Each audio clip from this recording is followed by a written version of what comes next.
Okay, here's a quick look at a demo level I created with Unreal Engine 4. It was 4.14.3, I believe. I just wanted to give you a quick walk around, show you how it works.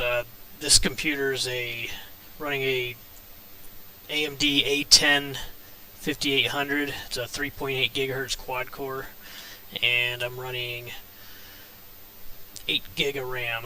So this is how it works. It's not completely full screen, but it seems to work pretty good with what I've got. I'm running a GTX 770 video card, so it's a little old. It's not top of the line, but seems to run pretty smooth.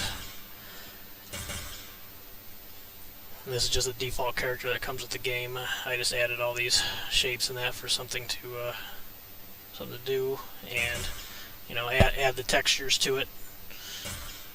So yeah, here's how it looks on what I'm running here. A little water texture.